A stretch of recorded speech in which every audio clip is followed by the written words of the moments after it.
자, 오늘 나눌 말씀의 제목은 약속의 자녀가 받는 유업입니다. 약속의 자녀가 받는 유업, 이 제목으로 함께 말씀 나누도록 하겠습니다. 여러분, 우리나라 상속법에 따르면 부모가 모두 살아있을 때에는 부모의 재산을 미성년 자녀에게 상속할 수 없습니다. 하지만 증여라는 것이 가능한데, 이 증여한 재산도 법적으로 미성년자인 자녀가 마음대로 쓸 수가 없도록 되어 있습니다. 미성년 자녀가 증여받은 재산은 법정 대리인이 관리하게 되어 있습니다. 부모가 모두 사망했을 때도 마찬가지인데, 미성년자인 자녀는 부모의 재산을 상속받을 수 있는 법정 상속 순위는 1순위이지만 성인이 아니기 때문에 그 상속받은 재산을 독립적으로 관리할 수가 없다는 그 판단 하에 법원에서 지정해준 후견인이 그 미성년 자녀를 대신해서 상속 재산을 관리하게 됩니다. 따라서 상속자가 미성년이라는 건 부모의 재산을 상속받을 권리는 가지고 있지만 실제로 그 재산을 관리하고 사용할 수 있는 능력과 권한은 가지고 있지 못함을 의미하는 것이죠. 오늘 본문에서도 우리나라 상속법과 똑같이 이야기하고 있습니다. 1절에서 2절을 보면은 내가 또 말하노니 유업을 이을 자가 모든 것의 주인이나 어렸을 동안에는 종과 다름없어서 그 아버지가 정한 때까지 후견인과 청지기 아래에 있나니 라고 나옵니다. 여기서 유업은 그리스도의 복음, 믿음으로 구원받는다는 사실을 이야기합니다. 유업이 바로 그리스도의 복음입니다. 우리는 이 그리스도의 복음을 유업으로 물려받을 수 있는 상속순위 1순위가 맞지만 아버지가 정한 때까지는, 즉 예수님이 이 땅에 오시기 전까지는 후견인과 청지기 아래에 있었습니다. 여기서 후견인과 청지기는 무엇일까요? 바로 율법입니다. 예수님이 이 땅에 오시기 전에는 우리가 율법 아래에서 율법의 관리를 받고 있었다라는 것입니다. 하지만 이 율법의 역할은 한시적인 것입니다. 4절을 보면은 때가 참에라고 시작하고 있습니다. 때가 참에, 무언가를 기다리는 시간에 충분히 이르렀다는 것입니다. 어떤 때가 찼다는 걸까요? 첫째로 이제 유대 종교와 율법의 한시적인 기능은 역할을 다했다라는 것입니다. 예수님이 이 땅에 오시기 전에 이미 유대 종교와 유대 종교 지도자들은 타락할 대로 타락했고, 율법은 구원의 역할을 감당하기보다는 오히려 사람들을 억압하고 정죄하는 도구로 전락했습니다. 내적으로 구원을 간절히 소망하기보다 그냥 겉으로 보여지는 모습, 겉으로 경건한 생활, 이런 형식적인 모습에 더 신경을 쓰게 되었다라는 것입니다. 이런 의미에서 때가 찼다라고 이야기하고 있는 것이죠. 그리고 때가 찼다라는 것의 두 번째 의미는 복음 전파가 이루어질 수 있는 시대의 발전이 이루어졌다라는 것입니다. 당시의 시대적 배경을 고려해 볼 때 당시는 로마 시대지 않습니까, 여러분? 로마 제국은 상업적으로나 기술적으로나 엄청난 발전을 이룩했고, 특히나 교통에 대해서 많은 발전을 이루어냈습니다. 어떤 도시사회의 기틀을 형성한 것이죠. 도시사회의 기틀을 형성한 것입니다. 거기다가 로마 시대 때는 헬라어를 표준어로 딱 정해가지고 중구난방인 언어를 하나로 통일을 했어요. 그러니까 이제 많은 사람들이 헬라어를 쓰면서 이제 의사소통이 가능하게 된 거죠. 다른 나라 사람들끼리. 이처럼 세계의 역사를 주관하시는 하나님은 우리를 구원하시는 데 있어서, 또 복음을 전파하는 데 있어서 가장 적절한 시기에, 다시 말해 때가 찬 시점에 예수님을 이 땅에 보내주시고 율법을 복음으로써 완성해 해주신 것입니다. 5절을 보면은 율법 아래에 있는 자들을 속량하시고 우리로 아들의 명분을 얻게 하려 하심이라 라고 나옵니다. 율법 아래에 있는 자들을 속량하시고 우리로 아들의 명분을 얻게 하려 하심이라. 즉 하나님께서 예수님을 이 땅에 보내신 것이 우리를 복음으로써 구원해 주시려고 한 것인데, 이것을 다르게 이야기하면 우리를 주님의 아들과 주님의 딸로 삼기 위함이셨다라고 표현할 수 있다는 것입니다. 율법 아래에 있는 우리를 속량하시려고 우리들에게 아들의 명분을 얻게 하시려고 하신 거다. 이 말이 하나님은 우리를 아들 삼아 주시고 우리를 딸로 삼아 주시려고 하신 거다. 그래서 복음을 주신 거다라는 것을 이걸 통해서 우리가 알 수 있다는 것이죠. 구원이 뭐냐라고 했을 때, 다른 사람들이 얘기했을 때, 야, 구원이 도대체 뭐냐? 기독교에서 이야기하는 구원이 도대체 뭐냐? 라고 질문을 들었을 때 우리가 어떻게 대답을 할 수가 있느냐면, 우리가 하나님의 아들, 딸이 된다는 거야. 하나님의 자녀가 된다는 거야. 하나님이 아들의 명분을, 딸의 명분을, 자식의 명분을 우리한테 주셨다라는 거야 라고 우리가 이야기할 수 있게 되었다라는 것이죠. 여기서 아들의 명분으로 번역된 휘오데시안이라는 헬라어는 바울이 자주 사용하던 단어인데, 우리가 하나님의 양자가 되었음을 말하고자 할 때 자주 사용한 단어입니다.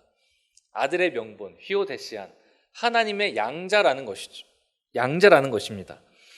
따라서 여기서 중요한 것이 뭐냐면, 우리가 하나님의 아들이 된다는 것이 하나님의 독생자 예수 그리스도가 하나님의 아들이라는 것과 똑같은 의미라는 것입니다. 이해가 되시나요? 우리가 하나님의 아들이 된다는 것과 하나님의 독생자 예수 그리스도가 하나님의 아들인 것이 똑같다라는 거예요. 우리가 하나님의 아들, 딸 된 것이 예수님이 하나님의 아들인 것과 다른 게 아니라는 거예요. 똑같다라는 것입니다. 굳이 나누자면 예수님은 친아들이고 우리는 양아들, 양딸인데, 이것이 중요한 게 아니고, 친아들이고 양아들이고 이게 중요한 게 아니고, 아들됨이라는, 딸됨이라는 이 동등한 지위를 우리가 얻게 되었다라는 것이죠. 우리는 예수님의 성품이나 인격이나 능력이나 그 어떤 것도 예수님과 똑같아질 수 없는 죄로 물든 인간일 뿐이지만, 단 하나 같아질 수 있는 것이 있다면 그것은 하나님의 아들이라는, 하나님의 딸이라는 똑같은 지위를 가질 수 있다는 것입니다. 물론 그 지위를 가졌다고 해서 우리가 대단한 사람이 되는 것은 아닙니다. 그저 하나님의 자녀라는 명함만 하나 가지고 있을 뿐이에요. 하지만 여러분, 그 명함을 우리가 가졌다라는 것만 생각해도 우리에게는 엄청난 은혜가 되는 줄 믿습니다. 요한복음 1장 12절에서 그 이름을 믿는 자들에게는 하나님의 자녀가 되는 권세를 주셨다라고 말하고 있습니다. 그런데 이 말씀은 우리가 하나님의 자녀가 되어서 그 권세를 받아서 누군가의 위에 올라서거나 권력을 막 휘두르거나 할 수 있는 능력을 우리에게 주셨다라는 게 아닙니다. 우리가 남들보다 우월한 인간이 되었다라는 것도 아니고, 내가 착하고 선한 존재로 탈바꿈했다라는 것도 아닙니다. 정말 그냥 말 그대로 하나님께서 특별히, 아무것도 아닌 우리에게 특별히 죄인된 나에게 권리를 하나 주셨는데, 그 권리가 무엇이냐? 하나님의 자녀가 될 수 있는 권리 하나 주셨다라는 것입니다. 아무것도 아닌 나에게, 보잘것없고 무익하고 죄만 지으면서 살던 나에게 주님을 향한 믿음이 있다는 이유 하나만으로, 내가 주님을 믿는다는 그 이유 하나만으로 그리스도 예수와 같은 하나님의 아들이라는 동등한 지위를 주셨다라는 것입니다.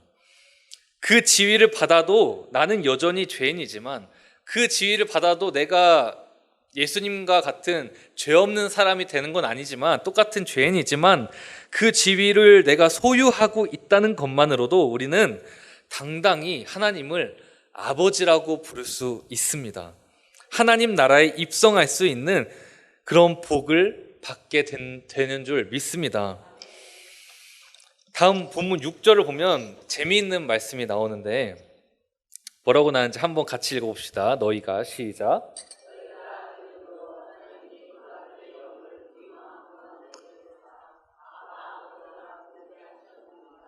아멘. 하나님이 아들의 영을 우리에게 보내주신 이유가 뭐라고요? 아니. 앞에. 하나님이 우리에게 아들의 영을 주신 이유가 뭐예요? 우리가 아들이기 때문이라고 말씀하십니다. 아들이기 때문에 아들의 영을 주셨고, 아들이기 때문에 아빠, 아버지라 부르게 하셨다.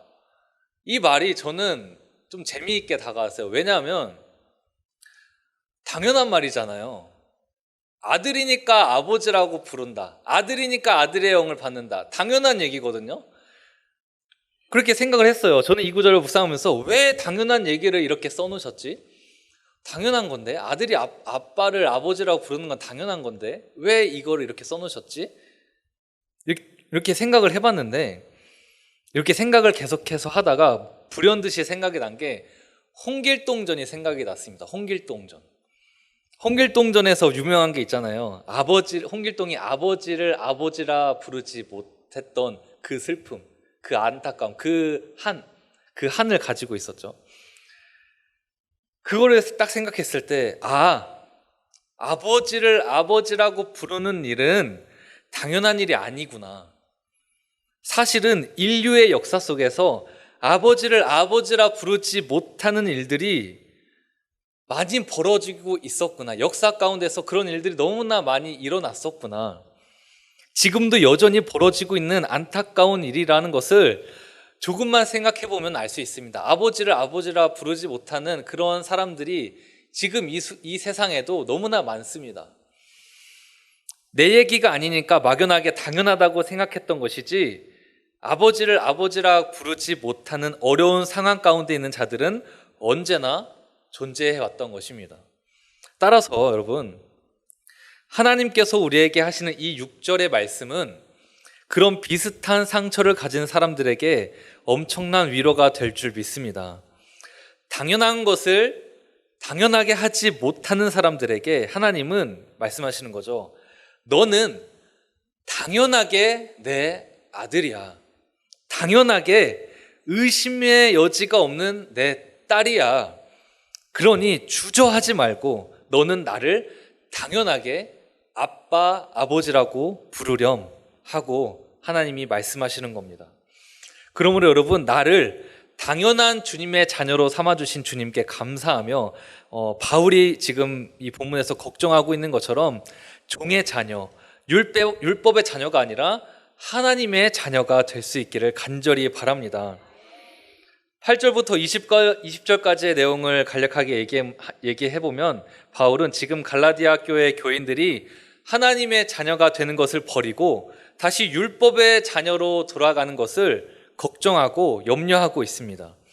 그래서 무슨 이야기를 뒤에 덧붙이냐면 하갈과 사라에 대한 이야기를 그들에게 해줍니다. 사갈과 하라, 아브라함의 아내들이죠. 하갈과 사라. 22절을 보면은 기록된 바 아브라함에게 두 아들이 있으니 하나는 여종에게서 하나는 자유 있는 여자에게서 났다 하였으며 라고 나옵니다. 다시 말해 하갈의 아들은, 하갈이 누구예요? 사라의 여종이었잖아요. 그래서 하갈의 아들은 종의 자녀이고 사라의 아들은 자유의 자녀다라고 바울은 이야기하고 있는 것입니다. 그리고 또 이 두 아들을 뭐라고 표현할 수 있냐면 23절을 보겠습니다. 여종에게는 육체를 따라 낳고 자유 있는 여자에게서는 약속으로 말미암았느니라 라고 이야기합니다. 이 두 구절을 종합해 보면 종의 자녀는 무슨 자녀가 될 수 있는 거예요? 똑같이 육체의 자녀가 될 수 있는 겁니다. 또 자유의 자녀는 어떤 자녀가 될 수 있는 거예요? 약속의 자녀라고 부를 수 있다는 것입니다. 우리는 여기서 생각을 해볼 수 있는 게 이제 종과 육체의 상관관계는 무엇이며 자유와 약속의 상관관계는 무엇인지 살펴보아야 한다는 것입니다. 먼저 여종의 자녀이자 육체를 따라 태어난 자녀 하갈의 아들 누구죠? 이스마엘이죠. 이스마엘을 가리키는데 여종의 자녀이자 육체의 자녀인 이스마엘, 그 이스마엘이 육체를 따라 태어났다는 것은 무엇을 의미하느냐? 아브라함이 하나님의 약속을 기다리지 못하고 자신의 생각대로 행동해서 여종을 데려와서 하갈을 데려와서 낳은 아들이다라는 것입니다. 하나님의 약속을 신뢰하지 못했다라는 그런 상징적인 아들이 이제 육체의 자녀인 또 종의 자녀인 이스마엘이다라는 것이죠. 결국 하갈과 이스마엘은 자유롭지 못한 사람, 율법 아래에서 속박된 사람들을 대표하고 약속이 아니라 육체를 따라 사는 사람이 될 수밖에 없었다라는 것을 우리에게 알려줍니다. 반대로 자유의 자녀이자 약속을 따라 태어난 자녀는 누구입니까? 사라의 아들 이삭이죠. 이제 자유와 약속의 상관관계를 살펴볼 텐데 그냥 언뜻 봤을 때 자유와 약속 이 두 가지는 뭔가 접점이 없는 것 같아요. 이 자유와 약속에 무슨 접점이 있을까를 생각해 볼 때 먼저 오늘 본문에서 나오는 자유란 정의를 해야 되는데 오늘 본문에서 나오는 자유란 무엇이냐? 율법의 속박에서 벗어나서 그리스도 안에서 누리는 영적인 자유를 의미합니다. 영적인 자유를 의미한다는 거예요. 죄와 사망의 권세로부터 해방되고 하나님의 자녀로서 살아가는 자유를 의미합니다. 사람들은 이 자유를 지금까지 왜 누리지 못하고 있었을까요? 이 영적인 자유를 왜 누리지 못하고 있었을까요? 바로 율법 아래에 속해 있었기 때문입니다. 율법이 우리로 하여금 죄를 깨닫게 하고 주님이 우리에게 필요하다는 것을 깨닫게 하는 역할을 하지만 그것이 우리에게 자유가 아니라 속박이 되어버리고 만다는 것입니다. 율법이 나를 속박해요. 율법을 보면은 나는 죄인이야. 나는 예수님이 필요해. 나는 주님이 필요해. 이런 생각들을 율법을 통해서 내가 계속 생각을 하다 보니까 결국 이 율법에 매이게 되는 거예요. 율법에 속박되게 되는 것입니다. 자유롭지 못하게 되는 것이죠. 나의 죄가 드러나고 하나님 앞에서 내가 불완전하다는 것을 깨닫고 절실히 깨닫는 그런 과정을 거치면서 이 율법이 어찌 보면은 나한테 하나님으로 가게 되는 벽이 되어버리는 겁니다. 하나님한테 가야 되는데, 자유롭게 가야 되는데 이 율법 때문에 나는 죄인이야. 나는 너무 불완전해. 나는 아무것도 못해. 나는 하나님 앞에서 너무나 보잘것없는 존재야. 이런 생각을 가지게 되면서 하나님 앞에 나가지 못하는 벽이 쳐지게 되는 겁니다. 여러분, 하지만 하나님께서 아브라함에게 약속하신 게 있습니다. 뭐라고 약속하셨습니까? 창세기 12장 3절입니다. 땅의 모든 족속이 너로 말미암아 복을 얻을 것이라. 모든 족속에게 아브라함을 통한 복을 약속하셨습니다. 그럼 이 약속을 이어받은 후손이 누구일까요? 갈라디아서, 제가 지난번 갈라디아서 3장 얘기할 때 말씀드렸던 것을 기억하시는지 모르겠는데 갈라디아서 3장 16절을 보겠습니다. 함께 읽어보겠습니다. 시작.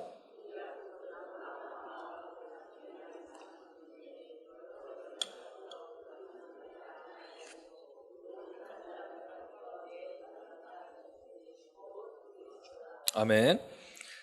아브라함의 자손들이 아니라 그리스도 한 분을 통하여서 땅의 모든 족속의 복을 얻을 것이라는 약속이었다라는 것입니다. 그 약속이 뭘까요? 바로 구원의 약속이죠. 구원의 복인 줄 믿습니다. 또 갈라디아서 3장 14절을 보겠습니다. 이는 그리스도 예수 안에서 아브라함의 복이 이방인에게 미치게 하고 또 우리로 하여금 믿음으로 말미암아 성령의 약속을 받게 하려 함이라. 아멘. 성령의 약속을 받게 하려 함이라. 아브라함의 복을 받고 성령의 약속을 받게 되었다. 여러분, 이 말씀처럼 예수님의 십자가 죽음과 부활을 통해 아브라함의 복과 성령의 약속이 성취된 줄 믿습니다. 여러분, 우리는 율법이 요구하는 바를 다 이룰 수 있을까요? 없을까요? 없습니다. 율법이 요구하는 바를 우리는 다 이룰 수 없습니다. 율법은 우리한테 뭘 요구하냐면 너네 하나님처럼 거룩해져라 라고 요구합니다. 하나님처럼 거룩해져라. 여러분, 하나님처럼 거룩해질 수 있어요? 없습니다. 없어요. 하나님처럼 거룩할 수 있다라고 하는 거는 그거는 교만입니다. 우리는 하나님처럼 거룩할 수 없어요. 그런데 율법은 그걸 요구하고 있어요. 우리 인간은 연약한 존재이기 때문에 그 요구를 다 지킬 수 없습니다. 율법이 요구하는 바를 지킬 수 없습니다. 하지만 예수님은 다르죠. 예수님은 죄가 없으신 거룩한 분이시기 때문에, 하나님과 동등한 분이시기 때문에 율법의 요구를 완전히 이루시고 우리를 그 율법의 속박으로부터 해방시켜 주셨습니다. 로마서 8장 3절에서 4절을 한번 천천히 함께 읽어보겠습니다. 좀 긴데 로마서 8장 3절에서 4절 한번 천천히 함께 읽어보겠습니다. 시작. 율법이 육신으로 말미암아 연약하여 할 수 없는 그것을 하나님은 하시나니 곧 죄로 말미암아 자기 아들을 죄 있는 육신의 모양으로 보내어 육신의 죄를 정하사 육신을 따르지 않고 그 영을 따라 행하는 우리에게 율법의 요구가 이루어지게 하려 하심이니라. 아멘. 우리에게 율법의 요구가 이루어지게 하려 하심이니라. 여러분, 예수님께서 우리 대신에 율법의 요구를 이루시고 우리에게 보혜사 성령님을 보내주셔서 그 성령으로 하여금 우리 안에서도 율법의 요구가 이루어질 수 있게 하셨음을 믿으시기 바랍니다. 따라서 주님께서 성취하신 아브라함과의 약속은 우리를 율법의 요구로부터 해방시켜 자유롭게 해주었다는 것을 우리가 알 수 있습니다. 그런데 우리가 여기서 주의해야 할 점이 있습니다. 그것은 바로 우리가 얻은 자유라는 것이 율법을 등지고 나 자유로우니까 율법 등질 거야, 나 율법 무시할 거야, 율법을 벗어나서 살 거야, 이게 아니라는 것입니다.